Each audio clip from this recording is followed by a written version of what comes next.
Shutterstock. Most people bring copies of their resumes to interviews, but one woman showed up at the Lower East Side offices of Finder.com with a birthday cake, candles and a lighter. "We were like, what?" says Jon Brodsky, country manager for the Australian personal finance comparison website.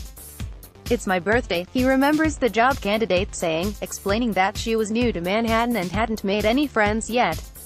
"I guess this was her opportunity to have someone sing to her and watch her blow out her candles," Brodsky says. "Interviews can cause people to act like weirdos," says workplace psychologist Dr. Joel Mausner, whose consulting company Workplace Psychology has offices in Midtown and White Plains. "In most cases stress is the culprit," says Mausner, but career coach Nicole Ray Drummond found that sometimes people think gimmicks will impress prospective employers. But, she says, they usually don't, and cause them to feel uncomfortable. Richard Larimer, CEO of RLM Public Relations in Murray Hill, says that he is a hit at cocktail parties because of all the wacky interview stories he has to share. "One woman came dressed in culottes and sandals, like we were at the beach," he says. "Then there was the guy who talked about his sexuality the entire time, and never even asked about the job. Another actually told me my outfit didn't match. And then there was the one who, shortly after the interview started, announced that he was at the wrong company and walked out the door. The last was probably due to a panic attack," says Mausner, who suggests that inhaling deeply and counting to 3 before saying or doing anything might help. "The pause isn't long enough for anyone to notice," he says. Steve Wang, an associate at Goldman Sachs who also runs a career blog, once interviewed a woman who wanted to take a picture with him at the end of the interview so that she could remember this experience. Another job applicant stood up while he answered several of the interview questions while everyone else stayed seated.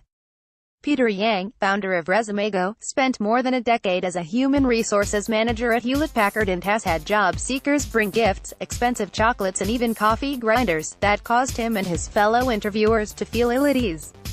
"Tried declining the gifts at first. It's unprofessional to both give and accept gifts during interviews," says Yang, but after seeing how adamant the job seekers were, he ultimately took them.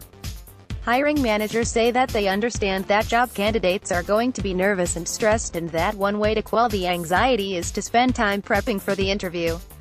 Drummond recommends doing your research on the company and the people you'll be meeting via corporate websites such as LinkedIn and even Facebook. "This is a great way to find out what to wear," he says, because most companies have photos of their employees at work on these sites. "You can walk in looking like you belong." Drummond also suggests that you look for what you have in common with the people you'll be meeting, such as whether you went to the same schools, champion the same causes, raise money for the same charities, root for the same teams and so on. These might give you an idea about their personalities and values, she says, adding that if the opportunity presents itself, it's fine to talk about your research during the conversation.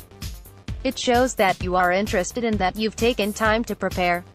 Bringing a notebook with bullet points of topics you want to cover is pretty much a must, according to Drummond. People sometimes black out when they are stressed and forget about everything they planned to say. This will save you, she says. Dev Ojla, a recruiter and author of 50 Ways to Get a Job, Tartrapiraji, says that heading into the interview with an attitude of gratitude goes a long way. Be thankful for the occasion of the interview, he says, explaining that the research you do to prepare for the meeting ultimately makes you smarter. So, whether you get the job or not, it's a gift. One of his other recommendations is to align yourself with your employer to be so that there is a mission fit and a skills fit you can talk about. And bringing a gift along, in Ojla's eyes, is actually a good idea, but it has to be something like a printout on white paper of something that might be useful to the company, or telling them about a new meetup they might like.